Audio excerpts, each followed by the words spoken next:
오늘은 긍정의 힘은 하나님으로부터 나옵니다라는 제목으로 말씀을 전할까 합니다. 오늘 이야기의 내용은 12정탐꾼의 이야기입니다. 출애굽을 한 이들이 지금 가나안 땅을 목전에 앞둔 상황에서 하나님께서 모세에게 이렇게 말씀하십니다. 각 지파의 지휘관급 한 사람씩을 뽑아 가나안 땅에 40일 동안 정탐을 보내라. 특별히 보낸 자들이 지휘관급이라면 충분히 훈련이 잘 된 노련한 사람들이었을 것입니다. 여기서 40이라는 숫자는 우리가 잘 아시다시피 고난을 상징하고 있습니다. 40일이라는 숫자가 말하듯이 잘 훈련된 그들에게조차 정탐은 쉬운 일이 아닌 것 같습니다. 그 땅에 있는 사람들과 외적으로만 봐도 그 모습이 달랐기 때문에 그들의 눈에 띌 수도 있었고, 그들에게 정탐 중에 잡히기라도 한다면 목숨을 잃어버릴 수도 있는 극도의 긴장 상태였을 것입니다. 하지만 이들은 하나님의 사자의 그 신분으로 그곳에 보내진 것입니다. 그러기에 이들이 보고 듣는 것 가운데 하나님을 향한 신뢰와 믿음이 존재하지 않는다면 이들은 정확한 판단을 할 수 없었을 것입니다. 40일이라는 긴 시간 동안 이들이 어떻게 정탐을 하면서 보냈는지 오늘 본문을 통해서 판이하게 드러나 있습니다. 또한 정탐을 마치고 돌아온 이들은 예리한 눈과 민첩성을 통해서 모두가 무사히 정탐을 마치고 귀가할 수가 있었습니다. 이들은 자신의 임무를 성실하게 정직하게 수행한 자들이었습니다. 우리 오늘 말씀 13장 27절을 우리 함께 읽겠습니다. 13장 27절입니다. 시작. 모세에게 말하여 이르되 당신이 우리를 보낸 땅에 간즉 과연 그 땅에 젖과 꿀이 흐르는데 이것은 그 땅의 과일이니이다. 아멘. 돌아온 이들은 모세에게 이렇게 말합니다. 하나님이 말씀하신 대로 그 땅은 진정으로 젖과 꿀이 흐르는 땅입니다. 그것을 증명하듯이 이것은 그곳에서 저희가 가져온 과일입니다. 이 말을 들은 모세와 옆에 있는 자들은 아마도 역시 신실하신 하나님이시구나. 이렇게 풍성한 과일이 자라는 땅으로 우리를 인도하셨구나. 성경에는 세세하게 이렇게 기록되진 않았지만 아마 이렇게 반응했을 것입니다. 하지만 다음 절에 보시면 역시나 이런 좋은 땅에 누군가가 있었습니다. 정탐꾼들 눈에 보인 것은 실로 대단한 사람들이었습니다. 그것은 우리의 외형과 전혀 다른 거인과도 같고 강하고 포악한 사람들을 보았다라고 말을 하고 있습니다. 이 말을 들은 백성들은 수군거리기 시작했고 그곳에 무슨 재주로 우리가 들어가냐라고 말하기 시작했을 것입니다. 여기서 재미있는 것은 후대에 이 어마어마한 거인들의 후손을 작은 돌 몇 개로 쓰러뜨린 그 다윗의 조상이 바로 갈렙인데 여기서 갈렙이 그들에게 나서서 한마디 던집니다. 우리 13장 30절 우리 함께 읽겠습니다. 시작. 갈렙이 모세 앞에서 백성을 조용하게 하고 이르되 우리가 곧 올라가서 그 땅을 취하자 능히 이기리라 하니라. 아멘. 모세에게 청하여 사람들을 조용히 시키고 우리가 이길 수 있다. 어서 그 땅을 차지하러 가자. 이렇게 말을 합니다. 그러자 다른 정탐꾼이 일어나 이렇게 외칩니다. 32절과 33절의 말씀을 제가 표현하면 이렇습니다. 내 눈으로 똑똑히 봤다. 분명 우리보다 훨씬 크고 강한 자들이었다. 우리 스스로 보기에도 그렇고 그들 보기에도 우리가 메뚜기와 같아 보였을 것이다. 성경은 이렇게 사람들 앞에서 악평했다라고 기록하고 있습니다. 정탐꾼들 자신의 눈으로 본 실제적인 것들이 순식간에 백성들을 동요시키기엔 전혀 부족함이 없었습니다. 지도자인 모세와 아론이 그 자리에 있었지만 이미 동요된 백성들을 도저히 막을 방법이 없었습니다. 오히려 갈렙이 외치는 한마디로 인해 분위기는 거의 더욱 격해지고 어떻게 걷잡을 수 없는 분위기로 가고 있었습니다. 14장의 백성들은 모세와 아론을 원망하면서 차라리 여기서 죽든지 아니면 다시 애굽으로 돌아가자고 외치며 분위기는 거의 촛불 집회 수준으로 치닫습니다. 아니, 더 큰 폭동으로 번질 위기에 놓이게 되었습니다. 결정적으로 갈렙과 청년 여호수아는 여기에다가 휘발유를 들이붓습니다. 대중들 앞에 나와서 옷을 찢고 이렇게 외칩니다. 우리가 본 그 땅은 아주 아름다운 땅입니다. 분명 하나님께서 인도하여 주실 것입니다. 여러분, 더 이상 동요되지 마십시오. 심지어 지도자 모세와 아론도 백성들 앞에 나와 엎드렸습니다. 이 모습을 본 회중의 반응은 과연 어떤 반응이었을까요? 저희가 잘못했습니다. 저희 생각이 짧았습니다. 이렇게 회개하는 반응이었을까요? 결코 아니었습니다. 그들 각자의 손에 들린 것은 바로 돌이었습니다. 지금 누구 하나가 던지기 시작하면 순식간에 여기저기서 돌이 날라와서 죽을 수도 있는 일촉즉발의 상황이었습니다. 그런데 14장 10절을 보시면 돌로 치려 하는데 이것은 던지기 직전까지 갔다는 의미입니다. 사실 이쯤 되면 히어로가 등장해야만 하는 것입니다.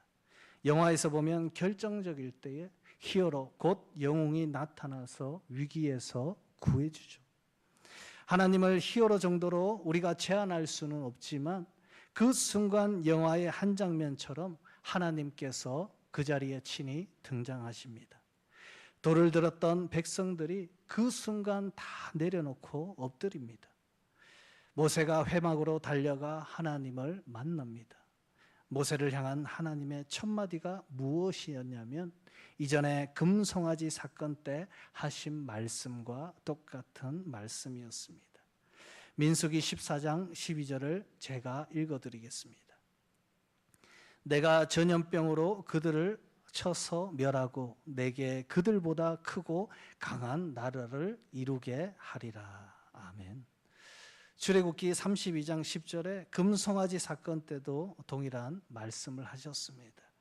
내가 그들에게 진노하여 그들을 진멸하고 너를 큰 나라가 되게 하리라.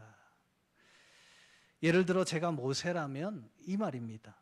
너 빼고 패역한 내 민족들을 다 없애버리고 너를 통해서 큰 나라를 세우겠다. 인간적으로 생각할 때 여러분, 이게 무슨 큰 나라입니까? 다 죽고 혼자 남아서 어쩌라는 말입니까? 모세 입장에서는 정말 답답한 것입니다. 하나님 보시기에는 처음은 아니었지만 또다시 모세는 그때처럼 백성들을 용서해달라고 하나님께 매달립니다. 사실 하나님 입장에서는 정말 어이없는 일이죠. 이스라엘 백성들은 지금껏 조금만 불평불만이 생겨도 애굽으로 다시 돌아가자, 아니면 죽겠다라고 협박하면서 불평불만했습니다. 하지만 오늘도 역시 모세가 하나님의 바지가랑이를 붙잡고 늘어집니다. 사실 이런 모습을 보면 모세도 과거에는 참 연약한 사람이었지만 리더로 세움을 받고 나서는 그래도 백성들을 생각하는 마음으로 볼 때 많이 성숙하고 성장했다는 것입니다. 모세는 역으로 하나님을 협박합니다. 민수기 14장 15절과 16절을 우리 함께 읽겠습니다. 시작. 이제 주께서 이 백성을 하나같이 죽이시면 주의 명성을 들은 여러 나라가 말하여 이르기를 여호와가 이 백성에게 주기로 맹세한 땅에 인도할 능력이 없었으므로 광야에서 죽었다 하리이다. 아멘. 그런데 이 말도 모세가 금송아지 사건 때 했던 말과 유사합니다. 제가 읽어드리겠습니다. 출애굽기 32장 12절입니다. 애굽 사람들이 이르기를 여호와가 자기 백성을 산에서 죽이고 지면에서 진멸하려는 악한 의도로 인도해 내었다고 말하게 하시려 하니까 주의 맹렬한 노를 그치시고 뜻을 돌이키사 주의 백성에게 이 화를 내리지 마옵소서. 아멘. 여러분, 하나님 입장에서 볼 때 모세 말대로 다른 민족이나 사람들의 눈이 무서워서 이들을 용서했겠습니까? 그래도 모세는 이렇게 하나님께 간청을 하다가도 다시 하나님의 뜻에 따릅니다. 17절에 보시면 주께서 말씀하신 대로 주의 큰 권능을 나타내십시오.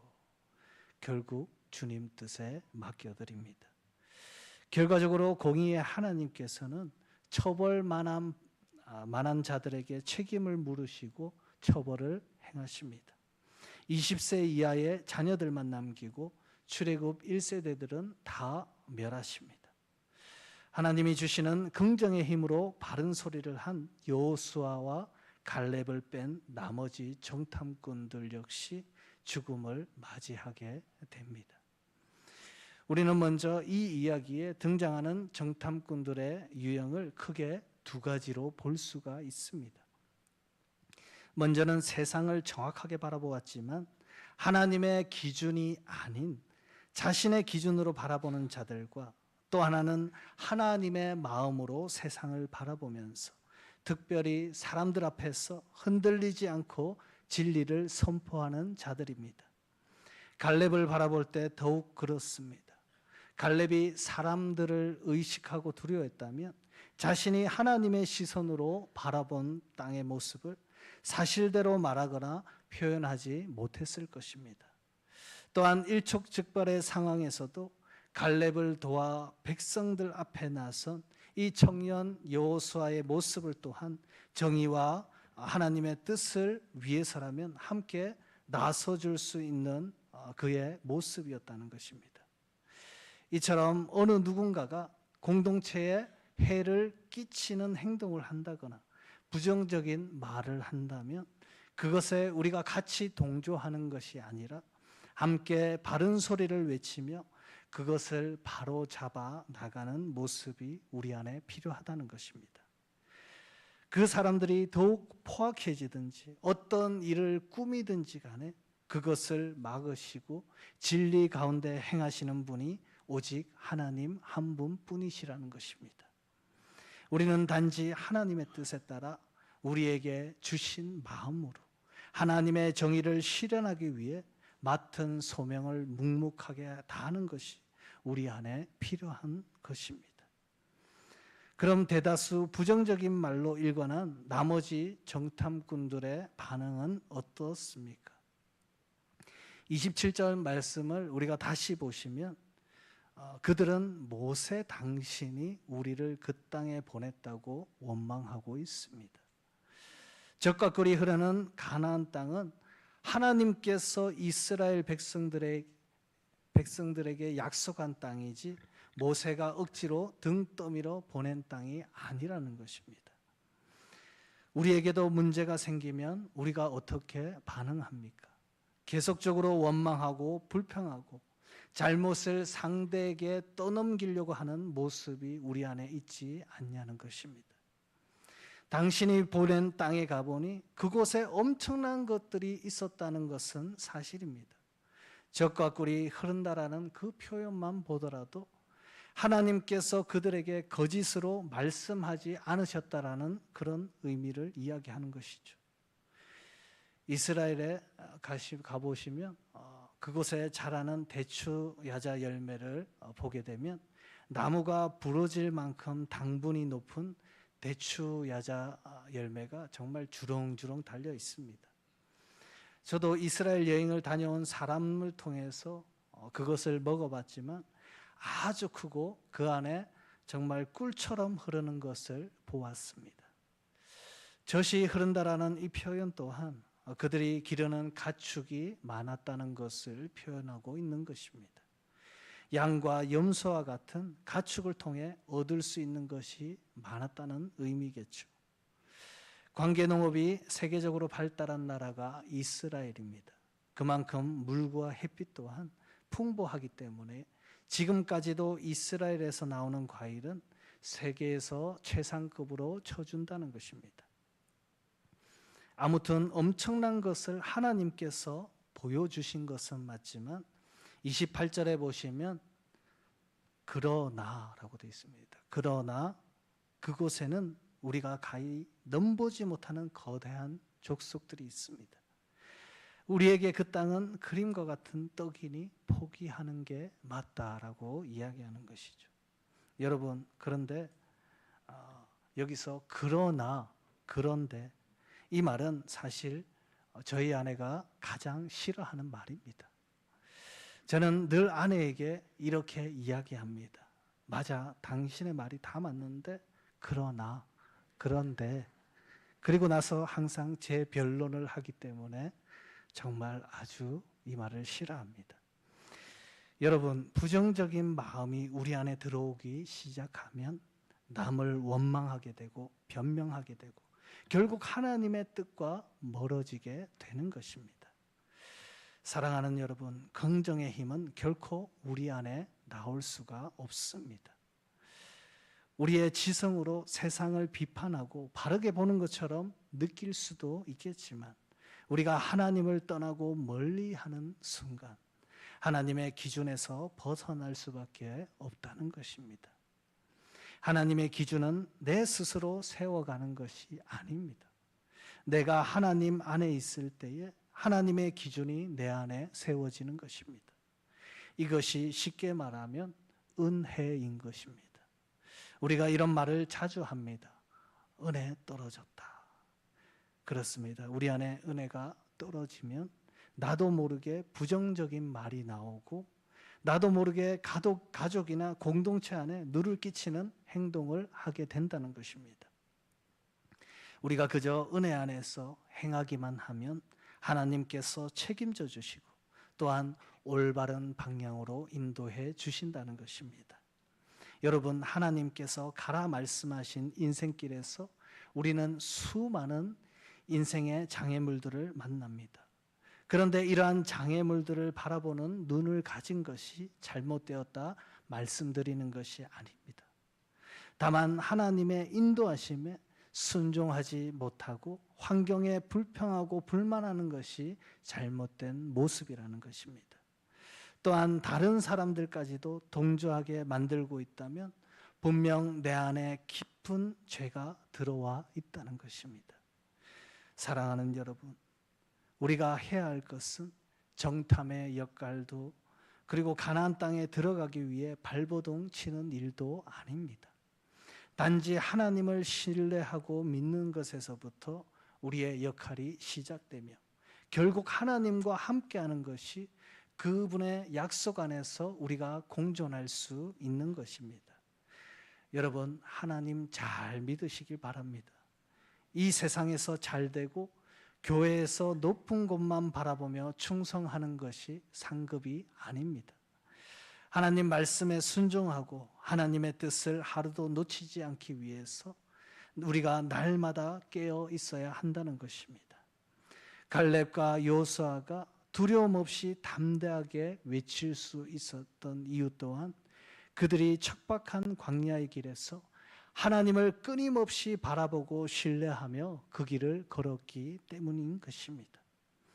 두 사람 모두 어쩌면 다른 사람들처럼 판단하고 정죄하고 싶었고 하나님이 아닌 다른 방향을 잠시 바라보고 싶었을 때가 참 많았을 것입니다. 하지만 이 두 사람은 실제로 보이는 정확함보다 하나님이 주시는 현명함을 선택했던 것입니다. 여러분, 이것은 사람의 전적인 힘으로 가능한 것이 아닙니다. 끊임없이 의지를 드리는 것, 곧 하나님을 향해 의지를 드리며 나아갈 때에 하나님이 주시는 지혜와 은혜로 바른 선택을 할 수 있는 것입니다. 모세를 한번 바라보십시오. 모든 것을 결정할 때에 하나님 앞에 나아갔습니다. 모세에게는 하나님을 만나는 이 회막이라는 곳이 바로 친교의 장소이자 기쁨의 장소였습니다. 우리가 성막이라고 알고 있는 이 회막이라는 단어는 성경에서 성막보다 회막이라는 단어가 더 많이 쓰여집니다. 모일회, 곧 만남의 장소라는 의미입니다. 하나님과의 만남의 장소, 결국 교회와 예배는 하나님을 만나는 장소라는 것입니다. 이런 리더를 바라보면서 자라왔던 두 정탐꾼의 미래는 이처럼 놀라운 결과를 낳았다는 것입니다. 여호수아는 모세를 대신해서 이스라엘을 이끄는 사람이 되었고, 갈렙은 이후에 85세의 고령의 나이에도 군대를 이끌고 전장에서 승리하여 역사를 이끌어내는 그런 모습이 되었습니다. 또한 그의 사위 사사 운니엘은 이스라엘의 지도자로 세움을 받았습니다. 이것뿐만이 아닙니다. 하나님께서는 이 두 사람에게 더욱 축복하셔서 여호수아의 자손인 에브라임 지파를 통하여서는 북이스라엘을 세우게 하셨고, 갈렙의 자손인 유다 지파를 통해서는 남유다를 세우게 하셨습니다. 이처럼 우리가 어떻게 살아가느냐에 따라서 여러분들을 통해 자손 대대로 축복의 대로가 펼쳐질 수 있다는 것입니다. 오늘 말씀의 핵심은 문제가 보이는데 그 문제를 부인하라는 의미가 아닙니다. 우리에게 닥친 문제가 있다면 그 문제를 믿음으로 바라보는 것, 곧 하나님의 시선으로 바라보는 것에서부터 하나님의 역사하심이 시작된다는 것입니다. 분명 하나님께서 축복이라고 말씀하시는데 계속적으로 주변 사람들을 동조해 부정적으로 저주하라고 쏘아붙인 사람들은 결국 하나님께서 가만두지 않는다는 것입니다. 10명의 정탐꾼들은 출애굽한 200만 명을 대표해서 세워진 리더들이었습니다. 하지만 리더의 잘못된 판단으로 결국 자신들과 함께 부모 세대들을 다 죽게 만들어 버린 것입니다. 우리 잠언 29장 25절을 함께 읽겠습니다. 시작. 사람을 두려워하면 올무에 걸리게 되거니와 여호와를 의지하는 자는 안전하리라. 아멘. 여러분, 저도 사람과 환경을 바라보며 두려워할 때가 참 많았습니다. 하지만 우리가 이곳에 나와서 하나님께 예배하는 이유가 무엇 때문입니까? 우리의 모습이 비록 부족하고 연약하지만 하나님 앞에 나와 우리가 하나님을 의지하며 나아갈 때 힘주시고 이겨내게 하신 이가 바로 하나님밖에 없기 때문입니다. 하나님께서 이스라엘 백성들을 출애굽시키실 때에 가나안과는 비교할 수도 없을 정도의 큰 나라인 애국 군대가 쫓아올 때에도 하나님께서는 하나님의 손으로 그들을 친히 구원하셨음을 우리가 반드시 기억해야만 하는 것입니다. 여러분, 우리의 삶에서도 과거 고통과 시련의 시간이 있었을 수도 있을 것입니다.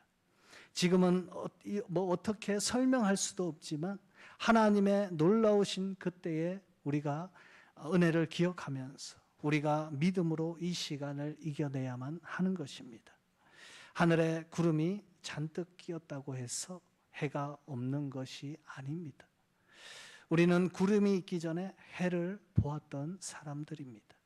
지금은 우리 눈에 해가 보이지 않을지라도 하나님께서 우리의 인생에 곧 구름이 거칠 것이라고 말씀하셨다면 우리의 인생에 다시 해가 나타날 것입니다. 마지막으로 심리학자인 홍창준 박사의 부정과 긍정의 글을 인용하면 이렇습니다. 부정적인 사람과 긍정적인 사람은 시작과 끝도 다르다. 긍정의 사람은 긍정적인 마음으로 시작되어 긍정의 얼굴 표정이 나오고 긍정의 말이 나오며 긍정의 행동이 나온다. 부정적인 사람은 부정적인 마음으로 시작되어 부정의 얼굴 표정이 나오고 부정의 말이 나오며 부정의 행동을 하게 된다. 여러분, 결국 부정적인 사람은 부정의 결과를 낳게 되고 긍정적인 사람은 긍정적인 결과를 낳게 된다는 것입니다.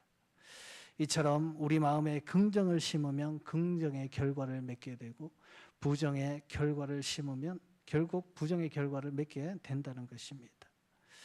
오늘 이 복된 주일에 오직 하나님이 우리에게 주시는 긍정의 힘으로 세상의 두려움과 어려움을 이겨내시고 세상이 보여주는 정확함보다 하나님이 보여주시는 현명함으로 갈렙과 여호수아의 믿음처럼 이번 한 주도 승리하시는 복된 걸음들이 다 되시길 주님의 이름으로 축복합니다.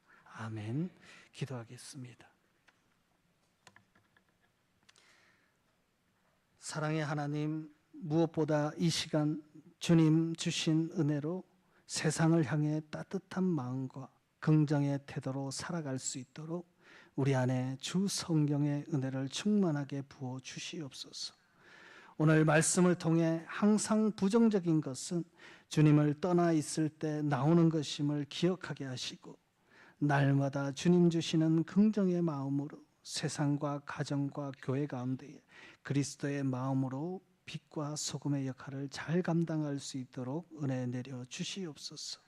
오늘도 복된 주일을 허락하심에 감사드리며 우리 주 예수 그리스도의 이름으로 기도드렸습니다. 아멘.